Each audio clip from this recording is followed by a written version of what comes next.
All right, today we're going to talk about something really important, why grief is just a limiting belief you have, but not only that, that's the first thing. Not only that, why your belief in grief and your inability to drop that and shift over to connecting across the veil, if that you feel inspired to do that. Why you're not doing that and remaining in grief, having prolonged grief, and worse yet, depression, how that actually puts your life at risk. Okay, we're going to talk about that. Let me explain what inspired me to talk about this first, because it didn't come out of nowhere, right? It's something that's been on my mind for a while, because I've lived with not so much depression, because I don't know what depression is, quite honestly. I know what grief can be because I went through that when my husband passed away. My husband passed away 5 years ago on August 6th, his birthday, and then immediately started communicating with me, told me we were going to teach people how to continue the relationships across the veil, which we've done. We have a community on School. There's a link below, Be Your Own Medium. We have about 72 people in there now and welcoming more all the time. But he let me know that I wasn't meant to grieve and be depressed for the rest of my life. Quite the opposite, that I was meant to not only continue our relationship, but help people do the same. And in so doing, cast off their grief and not be burdened by depression, which is a little different thing. I mean, grief and depression are related, but they're different. Let's be clear about that. But in any case, I need you to understand why you're choosing to believe in loss puts you at enormous risk for dementia. I didn't know this. Again, this is why I'm kind of backing up here. I want to explain why I felt so compelled to share this with you. I didn't fully grasp this until literally today's Friday. So on this past Tuesday was my birthday, and I woke up and I had this kind of download. I think it was from my mom, who was probably there to just say happy birthday. And I just had this full knowledge come into me of why she died of Alzheimer's. Okay. And I want to unpack that for you because it was related to grief. And I didn't know that at the time. I didn't know until just recently the role that grief, depression, and diet have to do with dementia. This is kind of new territory that's been revealed through studies and so forth. And so I want to share this with you because it is critical. It is why I believe we're seeing such an explosion of dementia, and why it's important that we protect our brain, you know, and we're going to unpack that. Okay, so stick with me on this. And I'm going to share with you some statistics that I have in front of me that I did a lot of research. I've been doing a lot of research on this. But let me first explain to you that, what happened to my mom, because I think a lot of people go through this. Now that I understood it, I saw the same pattern happen with a good friend of mine, and whose mother was about my mom's age, but this happened to her too. She also has dementia. He's been helping her for 12 years now, okay, and been burdened by the stress of caring for his mom with dementia. Not personally, he doesn't have to take care of her day to day. She's in assisted living. But even when the person is in an assisted living situation, meaning that the family members don't have to bathe and help them on the day to day, right? You still are on call. He has still been on call for his mom because he loves her, and they're the ones. The facility will call him and say, "Hey, she's, stressed out today. She's having an episode. They're taking care of her in other ways, but he has to come down and take care of her." He's been doing that for 12 years, and my friend admits that now he realizes he has PTSD. He has PTSD for 12 years, and this is somebody who had the money to put his mom in a beautiful facility. She has great care there, but he still has to put his life on hold. Okay. And I realize now, her too, like my mom, it was triggered when her husband died. Her husband died about 12 years ago, maybe longer, I think. And that sent her into depression. Okay. This is what happened to my mom when at age, I think it was, she was probably 80 when this happened. My brother passed away. My brother passed away from complications because he'd been on dialysis for 10 years and he finally succumbed to an infection. So he died. And my mom was taking depression medication for her grief. My mom felt not only the loss of her only son, but felt somehow like she was responsible, like she should have done more. What? Like, how could she have improved his diet? Because he was terrible with his diet. He could have had a kidney transplant twice. But because he didn't take care of his body, he was never healthy enough because you have to meet a certain threshold of health to receive the transplant. But he was on that list so long that he was qualified twice, but his health was never good enough. He never took care of himself enough to meet that. So he eventually died after 10 years, which was amazing. But my mom and her way of thinking, being a mom, right? Like, maybe I could have done more. And I said, Mom, there was nothing you could do. But once he passed, she went into a major decline. So the thing you have to understand that already as we age, we are becoming more susceptible to dementia anyway. Whether you're not dealing with grief or depression or anything, you are already, by virtue of aging, going to reach a threshold of, for women, it's about 48% of women will develop dementia over time. So as you get older, like it increases. If you're dealing with grief, and in her case, she was on medication that I now know was accelerating the dementia. So you want to go check if you're on depression medication, go in and check on AI, go on Perplexity or ChatGPT or whatever.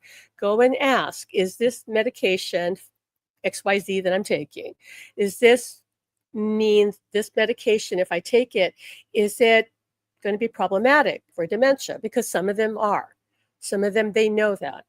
Are you more likely to increase your likelihood of getting dementia if you're on certain medications? Okay, so, and that said, even if you are not on a medication that puts at risk for dementia, okay, just by virtue of you being depressed, even when managed, I want to hear you on this, even if your depression is managed by medication that is not risky for dementia, you are still at an elevated risk of getting dementia just by virtue of being depressed.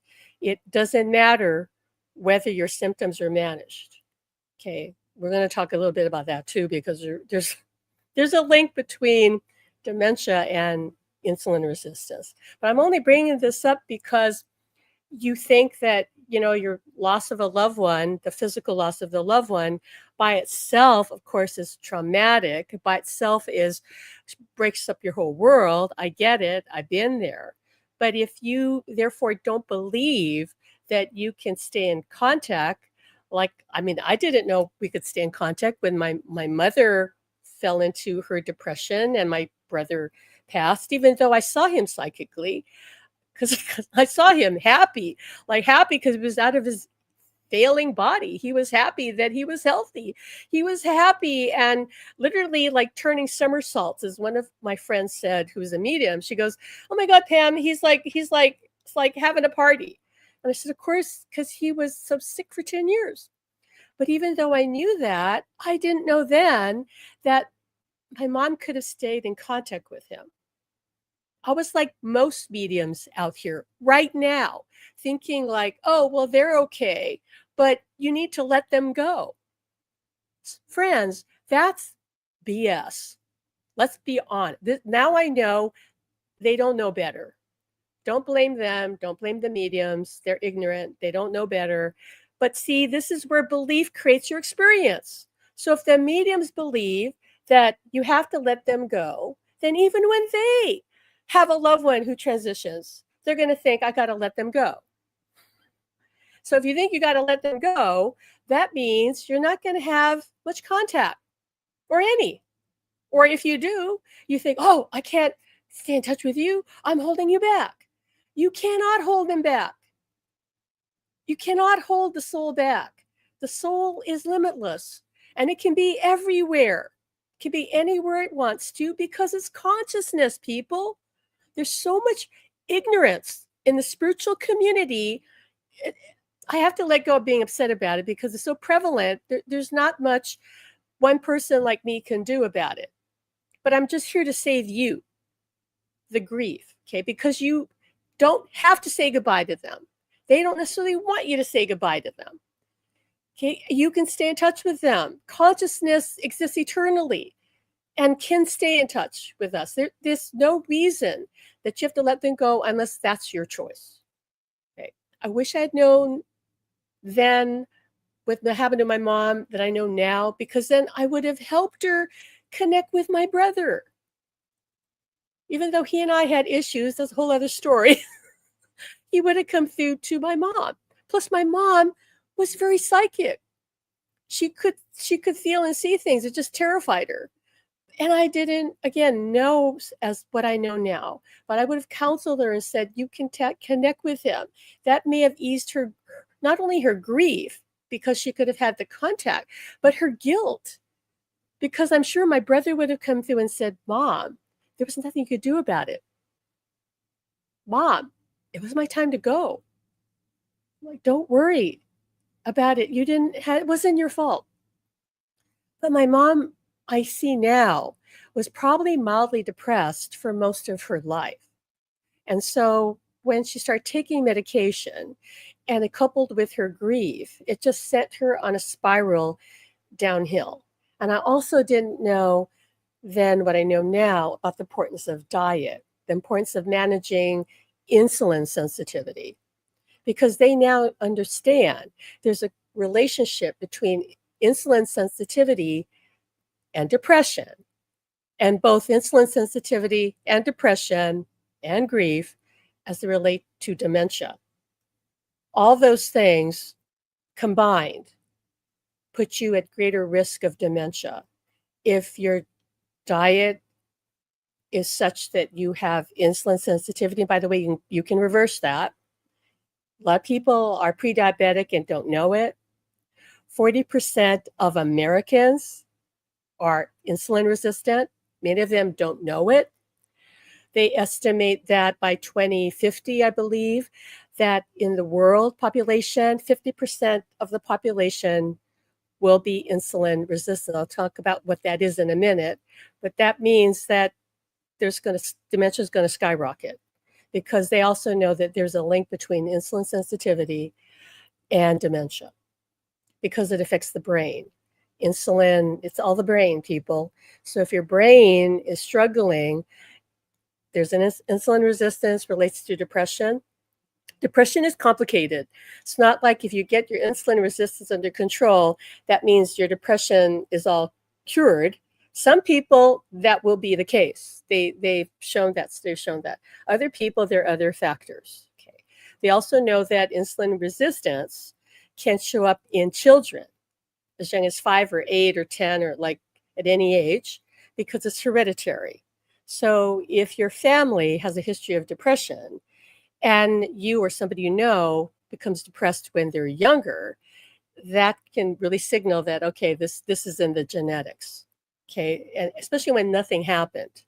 Like there's no reason for all of a sudden the depression to show up. Then you look at genetics. It's hereditary.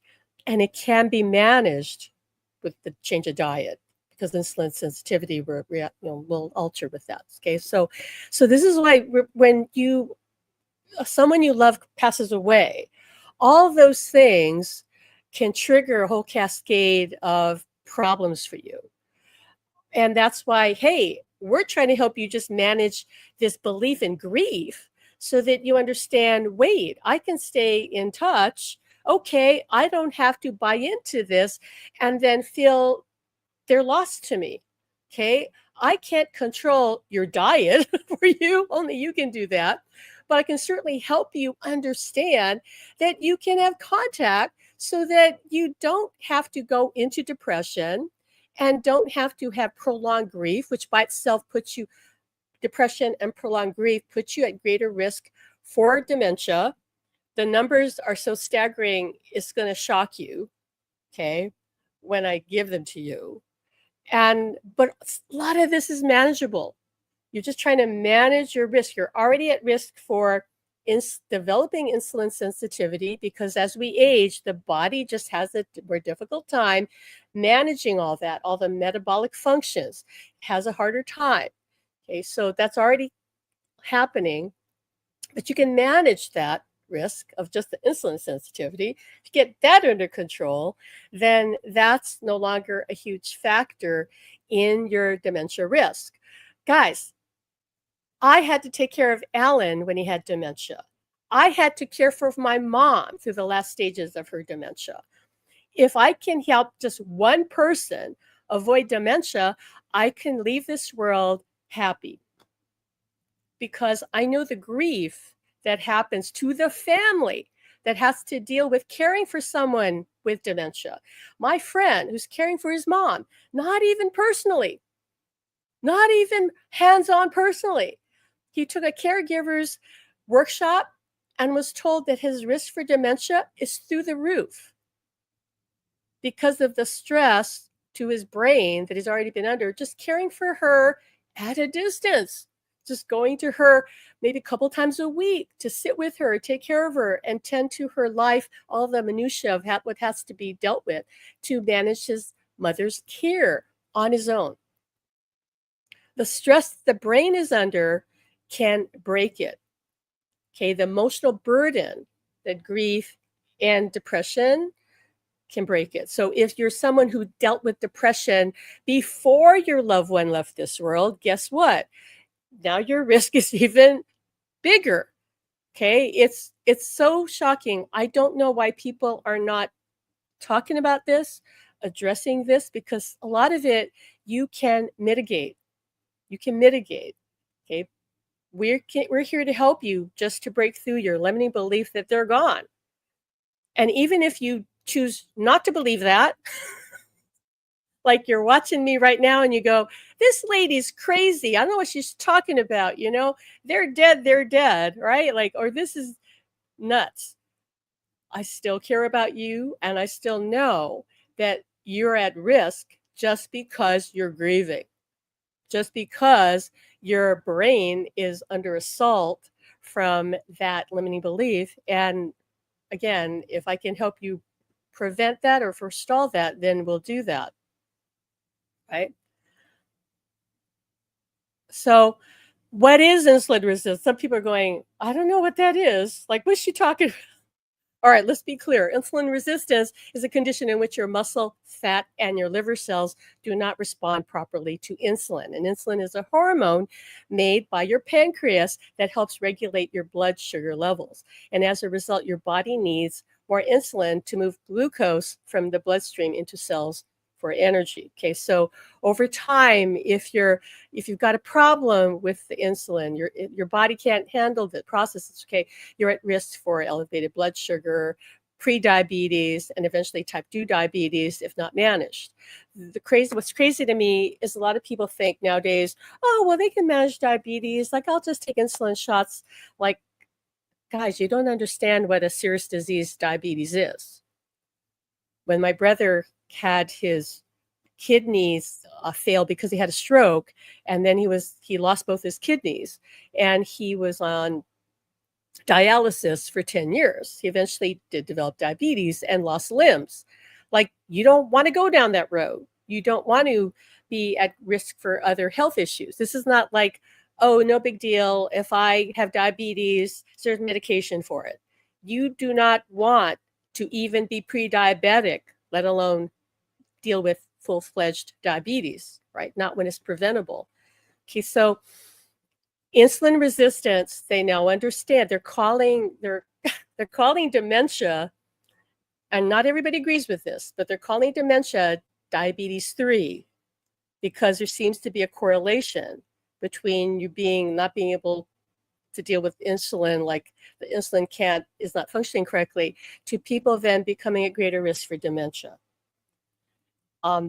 Go look into that. Go on AI and research that. There is so much information about that. There are more studies coming out all the time. Your doctor may or may not understand this.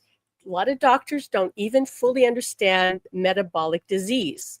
Okay, so if your doctor, this is something that I just found out, if your doctor says, oh yeah, you're overweight, so just go take Ozempic or whatever, one of those drugs, right, to get your weight under control, right there, they're kind of showing you that they don't understand metabolic disorders, because that should not be the first line of defense, because there's another drug that costs, like, compared to Ozempic, which is what, thousands of dollars, whatever, and not covered by insurance. This other drug, and I'm not going to tell you what it is, just go do the research, costs like $15. Go and ask AI, is my doctor recommending Ozempic to me because they're getting a kickback? Because guess what? In the pharmaceutical industry, that's gone on a long time. It's illegal, but there are ways for them to get around that. So you might want to do your own due diligence and go do the research. But if they're trying to put you on an expensive medication, there could be an incentive for that. And if they are not wanting to recommend to you something that's an alternative that is safer, that is cheaper, you might want to get a new doctor. Okay? Because you're not managing the insulin resistance and you're dealing with grief, because I know some people that have just found us are still dealing with that. You are at greater risk. Your risk for dementia actually increases immediately after suffering loss, grief. You probably didn't know that. You probably didn't know that the early months or even year of dealing with grief, because some people found us later in their journey with connecting through the veil, that your brain was already like hit with that. Okay, and again, some of this is reversible, but they know that. They know that insulin resistance and depression are closely linked, because insulin resistance impairs brain insulin signaling, which disrupts neurotransmitters like serotonin and dopamine, and that affects mood, motivation, and emotional regulation.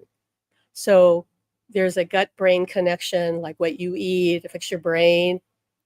So the gut directly affects the brain through the gut-brain axis. And it's a network of nerves, hormones, and immune signals. So changes in the gut microbiome and inflammation from insulin resistance or poor diet influence, they do influence brain chemistry, mood, and cognition. Okay. Now,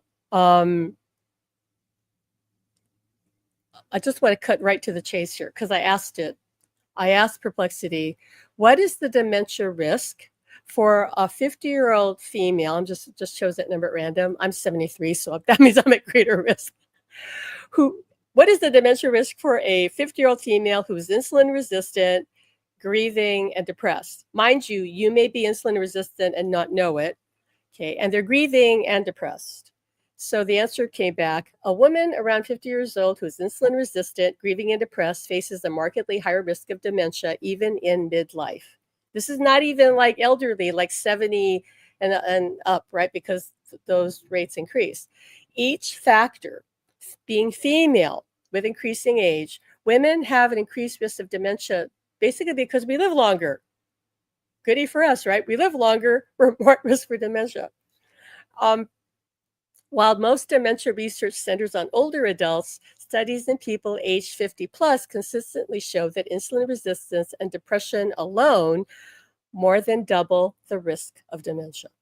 Experiencing chronic grief can further accelerate this risk and the onset of cognitive symptoms.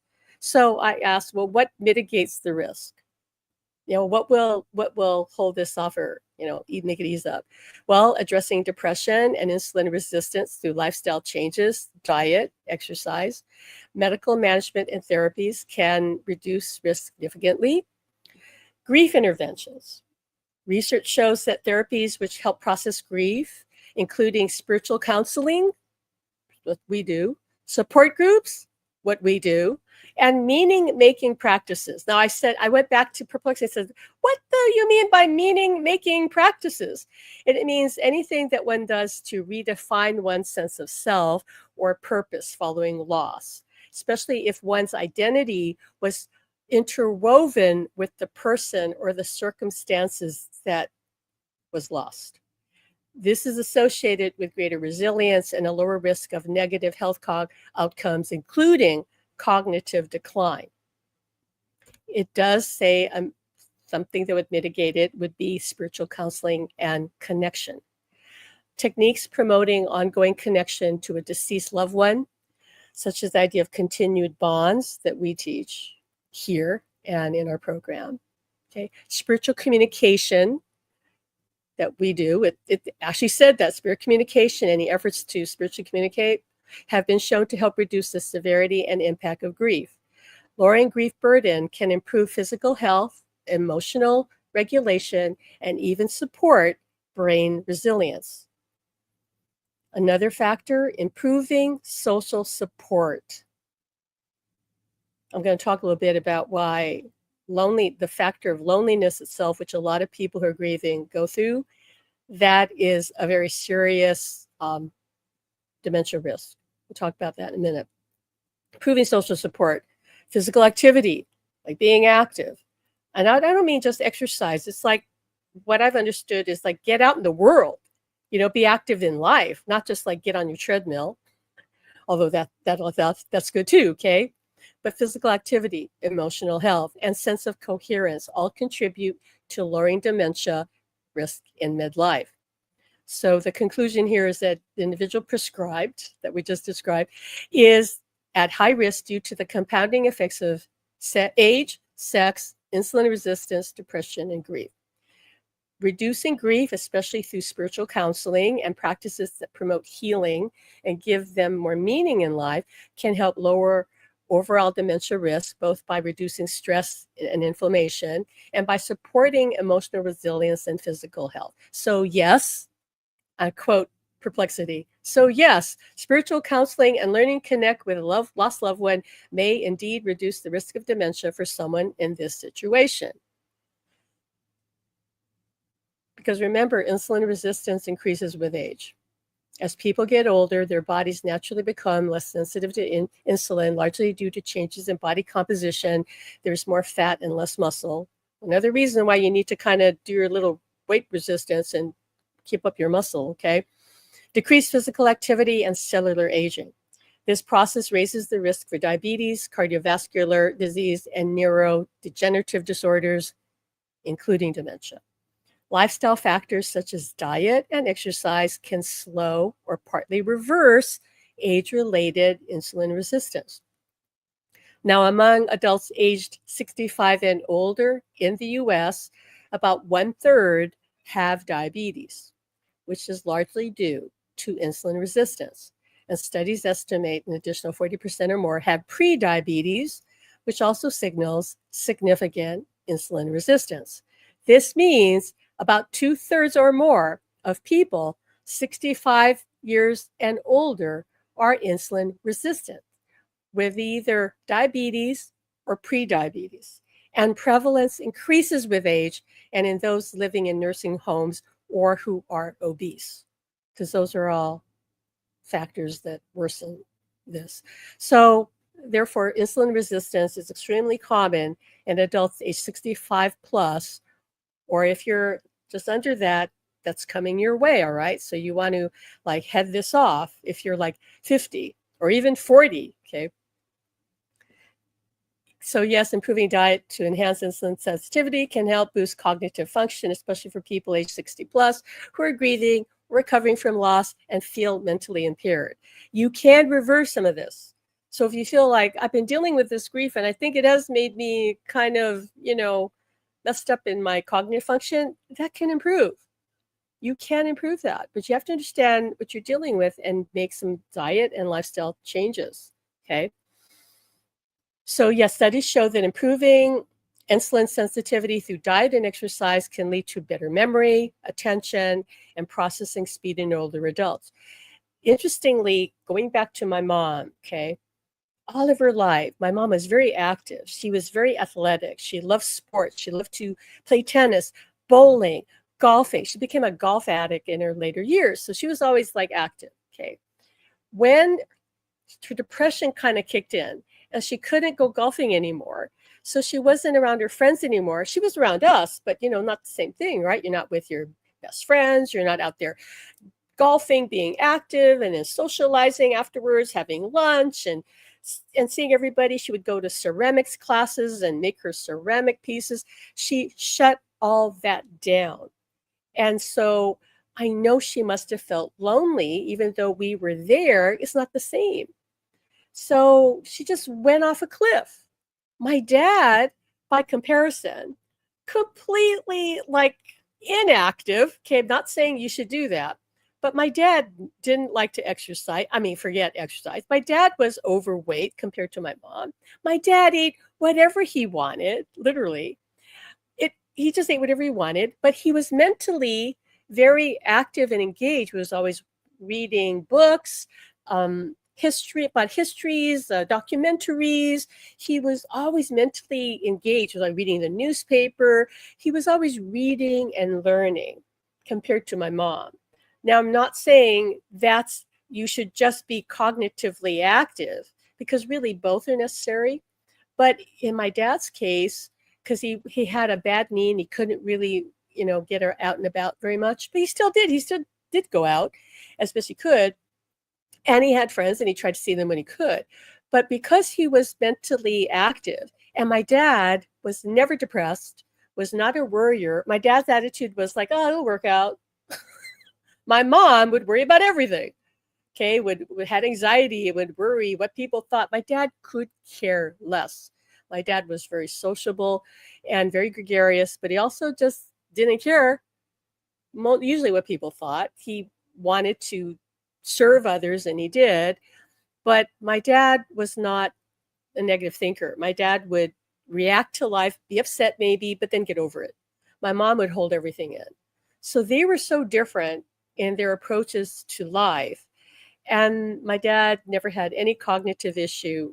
He just had his knee that was hurting him, and maintained a fairly positive attitude through his whole life.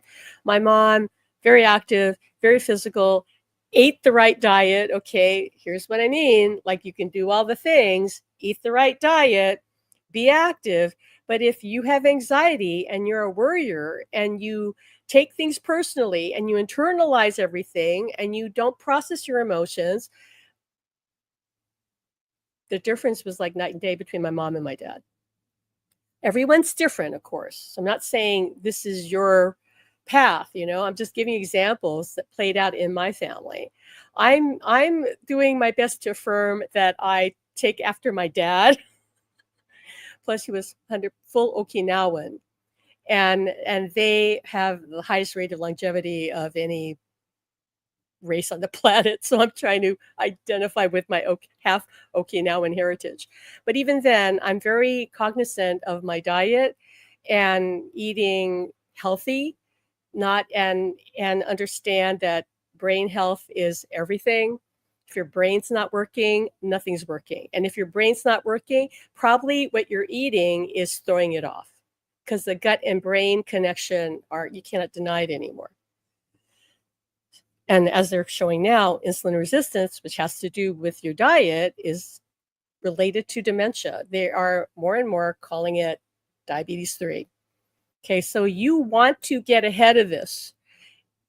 Whether or not you decide you believe they're gone, whether or not you decide you want to continue your relationship, cross the veil. If you're still dealing with prolonged grief and or depression, your risk for dementia is much higher. Okay, I'm going to kind of give you some statistics. Not trying to freak you out. I'm just trying to give you the truth. And if you don't believe me, just go do your own research. Please do it anyway. I am not a doctor. I'm just giving you my experience, because I dealt with dementia and caring for loved ones. And I don't want to put my son through that. I don't think any of us would want our family to go through that, right? And it's up to us to take this knowledge and do something about it. Don't just sit back and go, oh, well, whatever happens, happens.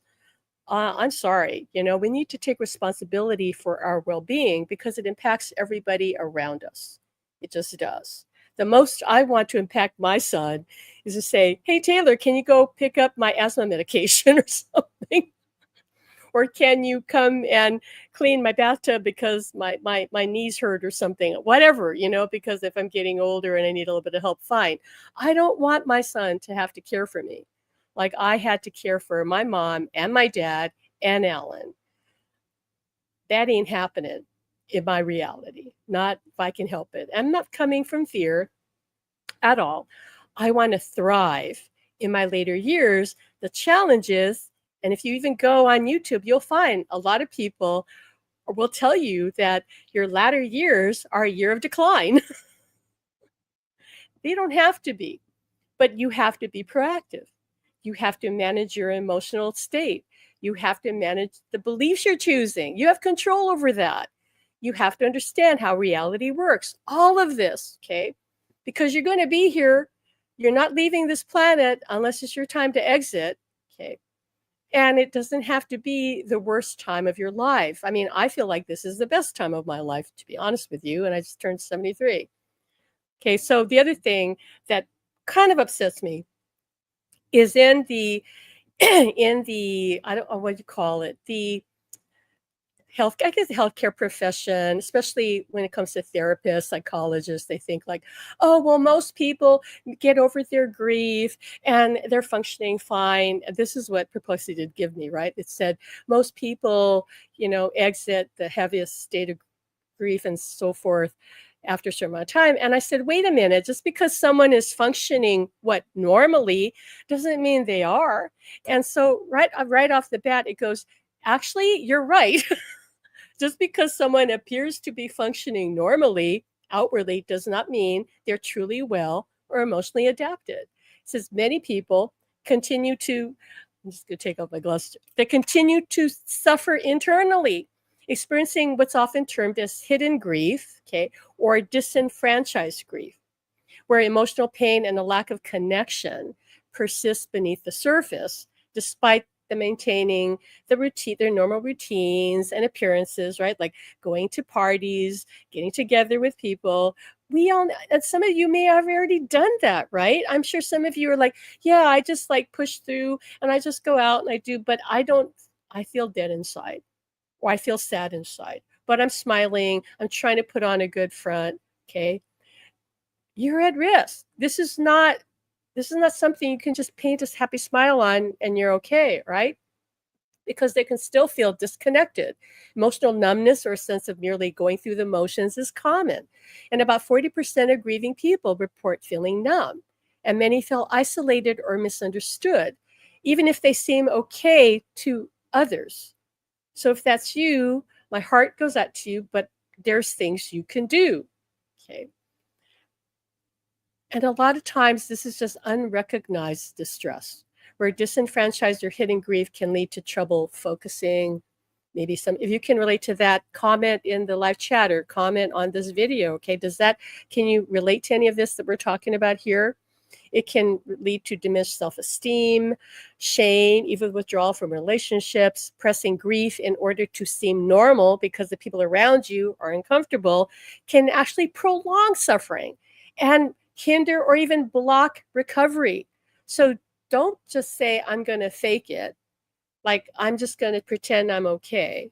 You need to find support. This is the main reason why we even created our program, not just to help people to develop their spiritual abilities, but so that they'd have support, but people who know what this is about and who are trying to do the same thing, connect with someone they love, cross the veil. And in the process, they tap into the truth of who they really are and become empowered to be their true authentic self. Because it's not just about having some phenomenal contact, which some of our students do have, right? Like seeing them, feeling them, hearing them, etc. As amazing as it is, and I'm not ever going to discount that. That is just, in my view, to be honest, first level. That's just first level. Like, because I know people who have contact that's extraordinary and they haven't changed. and they're still afraid of life, or they're still, don't understand who they are, or they're still chronically depressed or lonely, etc. And you check off the list, okay? Because contact, as much as you may want it, again, is just first level. It's like that's not going to complete you. That's an external experience you're having that you've co-created, which is amazing. Again, not discounting it. It's what everyone wants. But that's only first level. There are so many other levels. And the ultimate level is you becoming your authentic self without fear, anxiety, any limiting beliefs. And then you have it all. I know it sounds crazy because some people go, well, no, I thought the ultimate was to have the contact. First level. Like if we're talking about like life is a game, and if this was a video game, be like, okay, you got the first level, you got contact, great. Where are you going next? You want to up level, up level, up level? Because you can have that contact without being your authentic self. I know because I've talked to lots of people who have that. And some of them, I've talked to several people like that in the past, okay, and they're very distorted, and they're depressed, and they're lonely, and they're unhappy, and yet they have this contact. So you guys think that that's going to make you fulfilled? Again, that's first level. First level, go to next level, and the next level, and the next level, and you can do it, okay? So, but the first thing we want to address with anybody we're working with is let's address your chronic grief and get that under control, because that does put you at risk for dementia, okay? So here's the studies. Meta-analyses show that those who have experienced major bereavement, such as the loss of a spouse or partner, have about a 20% greater risk of developing dementia compared to non-bereaved individuals over 3 to 15 years of follow-up. In other words, the doctor followed up with the person 3 years up to 15 years and saw there was a marked increase, okay, because they never got the grief under control. That's why, doctors are thinking, oh yeah, they'll adjust to it. What are you talking about? I've met people dealing with grief as if it was fresh 30 years later. 30 years later. That is not unusual, people. But don't think that doctors are going to tell you that, because they want to know that, because they're supposed to solve your problem, right? Studies have found that immediately after bereavement, the risk of being diagnosed with dementia rises sharply, up to 43% higher in the months following the loss, although some of this risk may be due to pre-existing cognitive decline becoming revealed. Okay, the effect persists and is not limited to those with other risk factors. Chronic grief produces prolonged stress, which increases inflammation, disrupts brain function, impairs memory, and increases vulnerability to neurodegeneration, even in people without other conditions. So chronic grief can increase dementia risk, making it important to address and alleviate grief regardless of whether the person has insulin resistance or depression. It just means that if you have the latter, like you already had depression going in, and your insulin resistance, your risk is increased, okay? Studies also show that loneliness is a major risk factor for dementia. Loneliness increases dementia risk by about 31%, according to a large meta-analysis spanning over 600,000 participants and multiple studies. Not just one study, multiple studies. This increased risk is independent of other factors like depression or social isolation. Because remember, you can feel lonely even if you got a big family around you. It's not about the people. It's, do you feel lonely? Do you self-identify? Do you feel in yourself? Correct? You could have people around you and still feel like you're alone, like they don't understand me. I feel alone. I feel lonely. I feel like it is self-generated.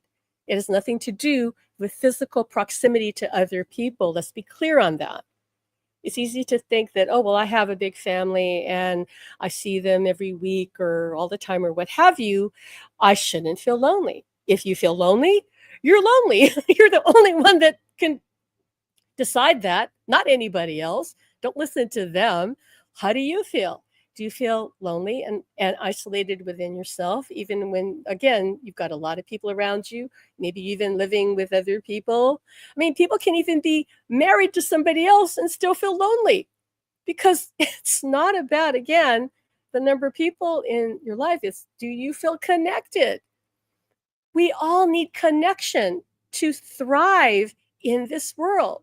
Without meaningful connection, and not just superficial connection, which is what a lot of people have, sadly, but without meaningful connection with at least one person, or it could be nature or God or a pet, without a meaningful connection to something or somebody that truly sustains you, you are at risk.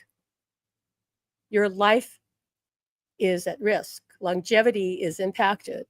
And it would seem that loneliness can certainly lead to dementia. So let me just read this here. Loneliness, adults younger than 80 who report frequent loneliness are up to 3 times more likely to develop dementia than their non-lonely peers. Longitudinal studies confirm that persistent loneliness accelerates cognitive decline over time. Additional risks: loneliness can also lead to unhealthy behaviors like poor diet, inactivity, smoking, all that further raising dementia risk. And in summary, chronic loneliness is a significant and independent modifiable risk factor for dementia, highlighting the importance of emotional and social support for long-term brain health. This is one reason why some of you folks are in the live chat, you're in our program. It's one reason why we now have moved to having weekly meetups where people can connect with others in the program and at least have that outlet, right? Ideally, you should also have somebody that is a friend, because we're not just talking about getting on camera and saying, hi, everybody, and sharing, right? Because that's not really one-to-one kind of connection that we recommend you have. So if you don't have that in your life right now, it's important that you find that. Or if you're in our program, then reach out to somebody that's also in the program and make a friend, make a buddy. That's really important. Okay, so I asked then, Perplexity, a female who is age 50 or older, and again, when I say 50, it could be 45, it could be 60. Okay, I've just said a target, a female who is age 50 or older, who is lonely, insulin resistant, and experiencing depression or chronic grief. Do they face a substantial elevated risk for dementia? And it said yes. And it said that because these factors, they all compound. Okay, so it said loneliness and social isolation raises dementia risk by 40 to 60% compared to socially connected peers. Depression roughly doubles dementia risk, and insulin resistance increases risk by another 20 to 50%, higher if it progresses to diabetes. Chronic grief and loss are associated with further cognitive decline and increased vulnerability to dementia, often unmasking or accelerating neurodegeneration, especially when superimposed on the depression, the combined effect. These risks are additive and often interactive. The more risk factors present, the greater and earlier the risk. Women and those over 50 are particularly vulnerable as estrogen changes, aging, and other health conditions compound the impact. So it gave me this like summary table, okay, saying that risk factor, loneliness, relative increase of dementia risk, between 40 to 60%. Risk factor, insulin resistance, relative increase likelihood of dementia, 20 to 50%. Depression, if you add that in, it's actually 100%, 2 times the baseline. Grief loss is significant, further accelerates decline. Multiple risks, there are other risks that are added or synergistic. All of these kind of multiply and So basically, a woman age 50 plus with all these risk factors could have a dementia risk several times higher than her peers, potentially 2 to 4 times the baseline or even higher, especially over a decade or longer. So I asked when I read that, right? I go, wait, what is baseline? You guys might know, but I'm like, what are you talking baseline? Baseline is the normal. What is the average? Okay, so it explained that to me when I said, what do you mean by that? If a 60-year, or he gave me example, if a 60-year-old woman had added risks such as insulin resistance, chronic loneliness, depression, chronic grief, or chronic grief, her risk of developing dementia would increase from the baseline of what everybody would have, of 48%, to as much as 96% or more. So it's a double the average, potentially up to 4 times higher depending upon combinations and severity of the risk factors. So obviously the severity of the depression, the severity of the insulin resistance. Is that person diabetic? That's more severe. Or have they been depressed for a long time? That's more severe. I'm sorry, I read that and I go, all right, this is a big problem. Now, what if we address the grief and/or depression? So I asked it that. So it said if a 60-year-old woman eliminated her grief and depression, her risk of dementia would drop significantly. Treating and resolving depression and chronic grief would lower dementia risk by up to 30 to 50% compared to those who remain depressed or grieving long term. Because depression and grief are major contributors to dementia risk. So their removal means the woman's risk would move closer to the baseline, right? The average of the population, which is 48%. And though other risk factors, again, like insulin resistance or loneliness, can still increase the risk. So overall impact, if she previously faced a nearly doubled risk with all those factors, right, of 80 to 96%, successfully managing or eliminating depression and grief could reduce this to about 50 to 65%. Again, depending on the number and severity of the other risk factors. So addressing grief and depression not only improves quality of life, but is one of the most effective ways to lower dementia risk for someone in this age group. Then I asked, so what if they address the loneliness, right? If a 60-year-old woman also addresses and eliminates loneliness, along with depression and grief, her risk of dementia would decrease even further, likely approaching the average baseline risk for her age group. Loneliness independently elevates dementia risk by 26 to 32% by itself. So addressing loneliness through social engagement, meaningful relationships, and support groups helps reverse the additional risk. In combination with resolving depression and grief, eliminating loneliness could reduce your dementia risk by at least, get this, 60 to 70% compared to having all those risk factors. So if she successfully managed insulin resistance and eliminated chronic grief, depression, and loneliness, her risk would be close to the population baseline, about 48% lifetime risk from age 60 on, or possibly even lower if other healthy habits are in place. Those other healthy habits can be just that you are eating a very healthy diet and getting exercise sufficient for your age, right? We're not talking about going to the gym and, doing all these high intensity level exercises. You just walking, or rebounding or doing weights or whatever. It doesn't have to be anything that's don't go crazy, okay?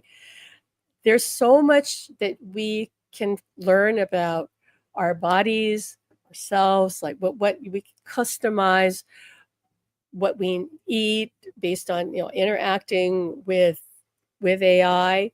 I tend to talk to Perplexity a lot more, but I'll ask it. I'll say, "This is what I'm going to eat today. Does this look like a good diet, a meal to manage insulin sensitivity?" I am just assuming that I'm insulin sensitive because I know that as we age, the likelihood of that increases. So to me, it just makes sense. It's like, well, if I'm not insulin sensitive now, then I probably will be. So I might as well eat like that already. Like I'm going to head that off already. So I know exactly how to eat to manage my insulin because I've done the research and I've given AI, like, this is my age, this is my health conditions, or what I have or don't have. These are medication. I don't really take many medications except for asthma. This is, my profile, right? Because here's the deal, guys. We're not telling you to not go to your doctor. Again, I'm not a doctor. You are not, this is not medical advice. I'm just telling you what I experience. I'm just telling you what AI blurted out to me, okay? You can take it or leave it. This is not a medical channel. I'm not a doctor. Want to restate that. I just know the harm that depression can do, prolonged grief can do. And I know more than anything, the catastrophe that dementia is. And that I understand now that a lot of it can be avoided or mitigated or forestalled. Okay. I heard somebody recently, supposedly this expert, say that most people by the time they hit 80 have some form of Alzheimer's, but it's not active in everybody. It's only active in maybe half of them, which kind of goes along with the statistics I just got. 48% possibility of dementia for women at a certain age. Okay. So we want to find out, what did the other, right, like 52% do that forestalled that? Or didn't the Alzheimer, the dementia didn't, the switch didn't turn on, right? What is that? We do know that continuing to learn new things, being challenged by life and getting out there and engaging with people and learning and growing, that does protect the brain. So another reason why we have our program, where we're always teaching people and challenging them to break through their limiting beliefs. This also encourages your brain plasticity, okay? Because when you learn new things, your brain is adapting and it stays young. If you just sit back and just say it is what it is and just watch Netflix all day, your brain is going to go into decline. Alan says he knows that now because he's saying about the last 5 years before he got the dementia, he was really much more inactive and literally was like watching TV all the time. And he knows now that that's why his brain just went into more of a decline, because he wasn't curious. He wasn't learning. Like, I've always been a lifelong learner. I hope you will be too. Like my dad was. I guess I take after my dad in that way. Curious, wanting to learn about life, wanting to understand things. Just because that's the nature of us as consciousness. Consciousness always wants to explore and expand and evolve and go to a new place. My dad was like that. He liked to go to new restaurants. He liked to go travel. My mom was happy to just stay at home. And look what happened to her, and she had her friends, but I don't know why she didn't reach out to them after she got a little depressed, why she couldn't at least talk to them on the phone or see them in some other capacity than on the golf course field, right? But she didn't. She just withdrew into herself and shut down and wasn't alive really anymore. And Alan said he kind of did the same. So I encourage you to keep learning and keep opening up and keep believing that, yes, you can thrive through as you age. You don't have to go into decline. You don't have to have dementia. Yeah, your memory might be faulty sometimes. I know mine is. That's normal. We're not talking about that. We're talking about that you literally get completely confused about reality and don't understand who you are.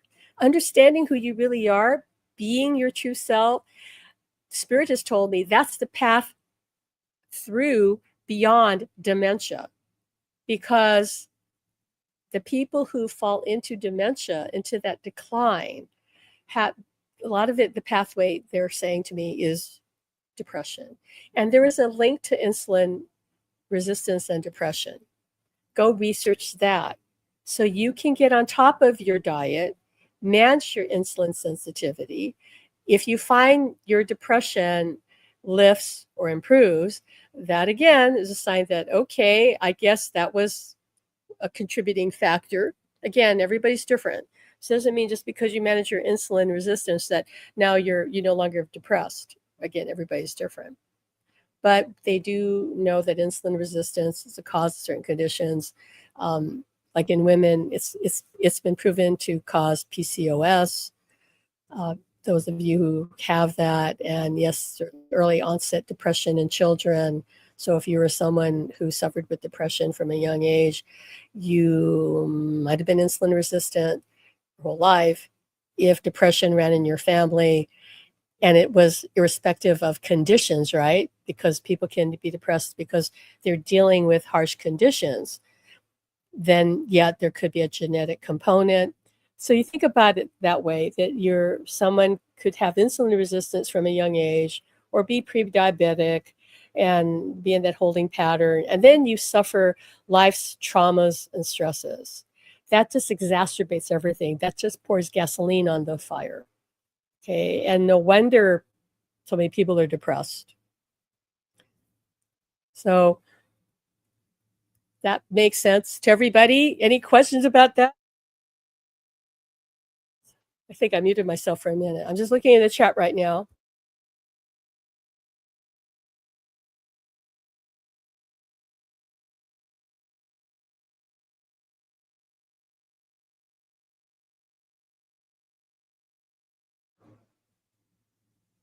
Yeah, Danny's saying that I'm going to put this on here.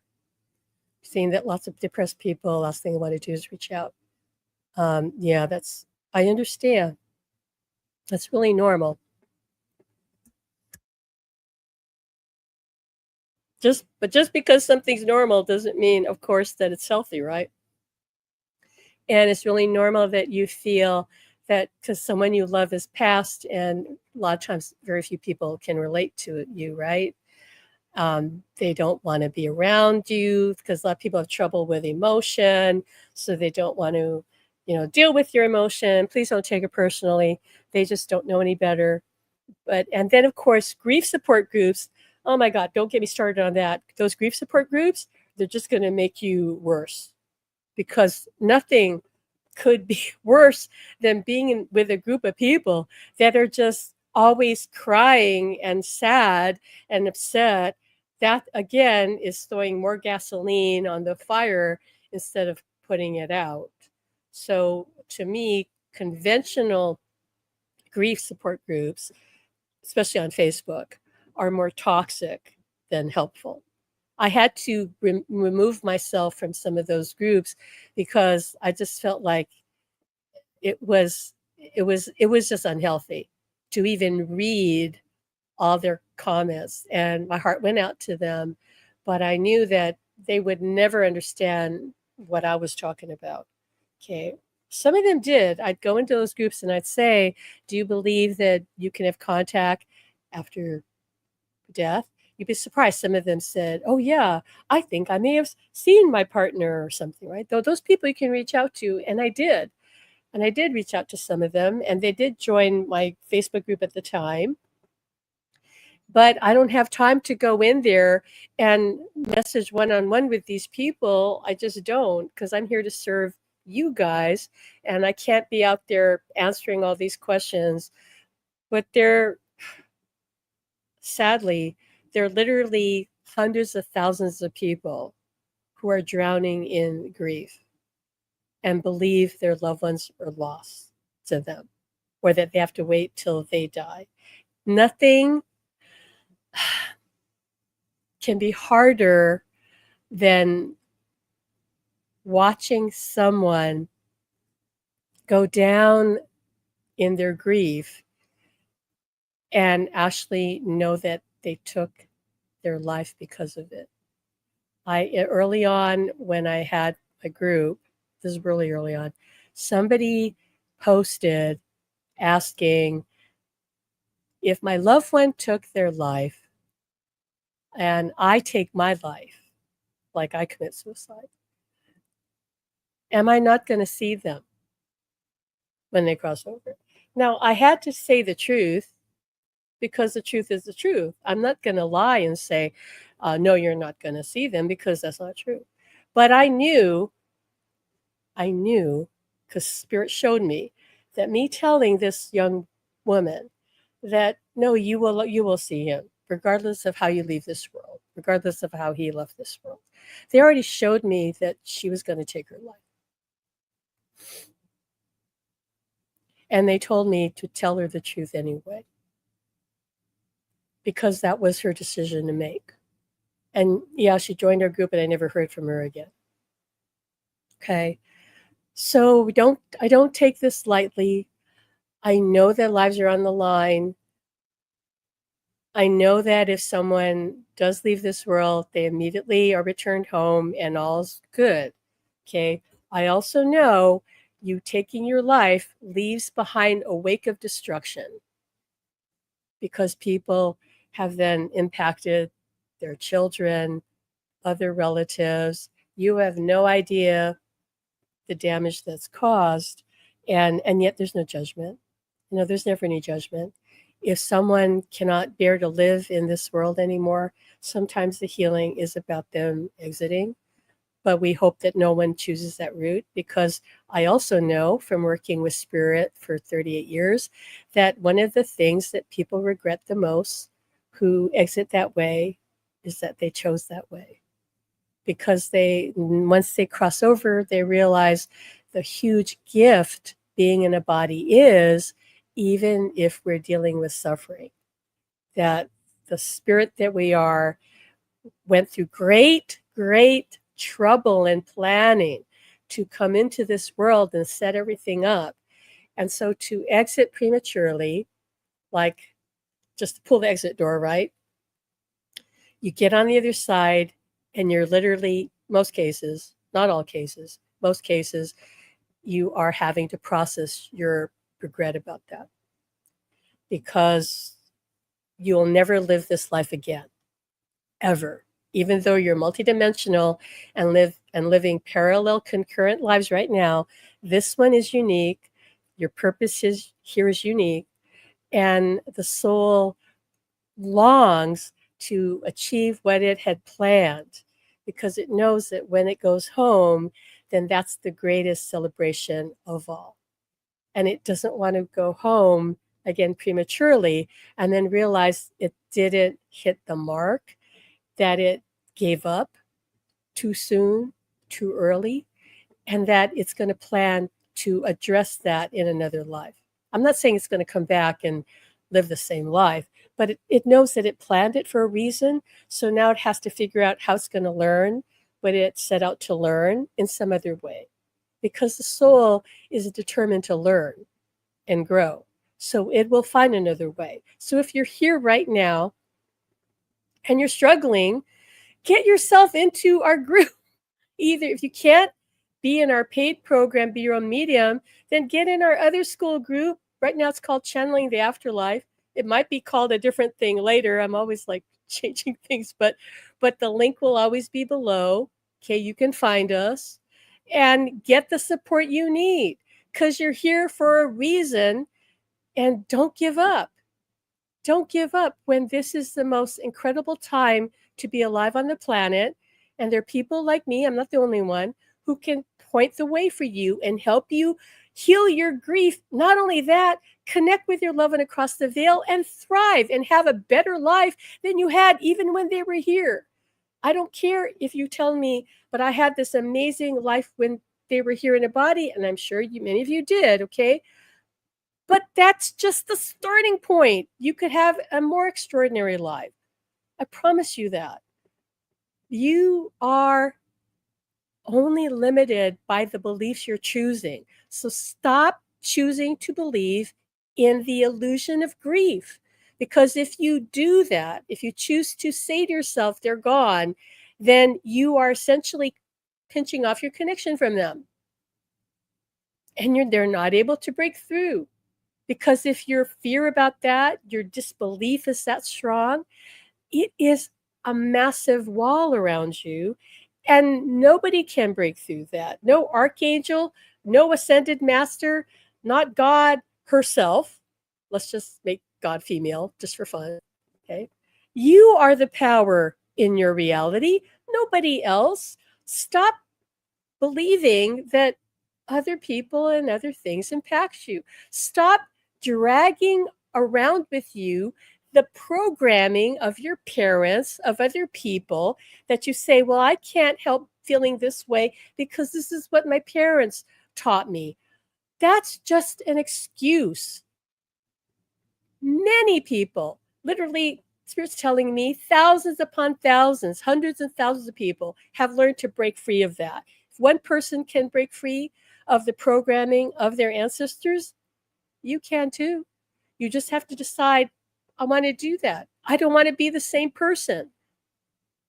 But we know that a lot of you are terrified of changing because you bought in to the mass collective hallucination, right? That change is to be feared, that change is negative, that you need to be the same person, you're going to lose your mind, or what will people think?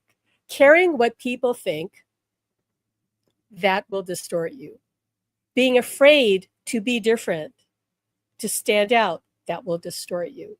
You've got to break free of all the BS programming you've brought into, and you can thrive, and you can break through and be the authentic version of you. That version of you, I promise you, is not depressed. I promise you that version of you is healthy in the way that they plan to be. Because here's the deal. Some people came to explore the theme of some sort of illness or chronic disability. That's not what I'm talking about. Okay. If somebody planned that, then that their version of health may be just living with that chronic disease, but still living in a positive way, even if they do have that cancer that hasn't completely gone away. Okay. They can still be thriving, feel vital, feel connected, have friends, okay, feel optimistic. It's not about just having a disease-free body. What is your mindset? Okay, so if you get your mind aligned with who you truly are, then your body will match it. And if it doesn't, it just means whatever you're dealing with is part of your growth, is something you're here to explore. Okay, but so many things are manageable, that you can impact, okay, like your diet, like your state of mind, like the beliefs you're choosing. But if you don't believe you can do it, then you're going to create the reality that you can't do it. But don't tell me or anybody else that you have no control, like you're a victim, like this is out of your hands. I'm sorry. At this point in time, there's so many people in history that we can point to. People like Nelson Mandela, that's the only one that came to mind, who managed to just stay clear in their mindset and overcome adversity and say, I'm not going to give in. I'm not going to believe I'm a victim. It has nothing to do whether you're in prison or you're not. People can be free physically and be a prisoner in their own mind of their own thinking. You are an extension of all that is, of creation. Only if you choose to believe that and live from that truth will you be set free. You don't have any middle ground with that. You don't. Not in this time of ascension. You either choosing fear, limitation, believing you're a victim, or you're choosing love and that you're the creator of your reality and that everything is your responsibility, not fault. Your responsibility, meaning that the universe is always perfectly 100% responding to and matching your predominant beliefs. That's what taking responsibility is. It's saying, I'm creating this. Once you understand that, there's no more excuses. And it's okay if you want to live out the contrast and live out the illusion that you're a victim. That's okay. Just admit to yourself that, you know what, I'm choosing this right now. And at least do that much. Be honest, be real, instead of lying to yourself and others and saying, I have no control. It's not in my power. It is only in your power, not anybody else's, you. Okay, you. So understand that. That'll unlock your freedom. You'll become empowered, self realized, and grief doesn't have a chance. Depression has no control over you. Nobody has any control over you. You have sole dominion over your life. So choose to believe in loss, choose to believe they're still here, and your reality will reflect your choice. That's up to you. Okay. I think I've ranted on long enough about this. Okay, so I don't know. Did I lose you guys in the live chat? What are people saying? Okay. All right. You guys look good. All right. So yeah, I'm just reading it. Yeah. Thanks, Melissa. Our group is a lifesaver for me. I'm very glad. That's what we're here for. Okay. So don't isolate yourself. Find friends. Your life depends on it. Find support. Your life depends on that too. Okay. All of it, your quality of life. It's not just about physically still being here. It's about what is the nature of your life, right? Do you feel connected? Do you feel you're thriving? If I had time, I would literally get out there and volunteer. And there's nothing that's more fulfilling than helping other people. But I'm already helping a lot of people. And all my time is spent helping all you guys. So, but if I was on my own and had time and the ability to, I'd get out there because we're here to serve each other. Okay, we are. We're here to serve and be served. I'm serving you. Who are you serving? Who are you helping? Who are you supporting? And I don't mean just your family. I don't just mean immediate friends. It's supporting others, strangers, supporting your community. Do some outreach. Okay, that will feed your soul because we are by nature social creatures for a reason because we're all connected. We're all one. So to isolate oneself actually goes against who you are as a soul. That's why people feel lonely because they're not working in alignment with who they truly are. All right, that's enough of that. Join us next week. We're launching a workshop. Kind of should have announced this earlier for you, but we're doing a workshop, Awakening Clairvoyance, and we are going to be talking about the importance of, especially the importance of belief in your psychic awareness, your spiritual awareness. Guys, everything comes down to belief. Even your ability to perceive the other side comes down to belief. That shouldn't be a surprise when your beliefs manifest in your reality. So being able to see spirit, hear them, feel them, all of it comes down to belief. And there's no trying involved. It's just allowing yourself to trust what you experience. All right. Comment down below if you haven't done already. Okay, not just in the live chat. I see you guys, waving to you guys in the live chat. Comment on the video.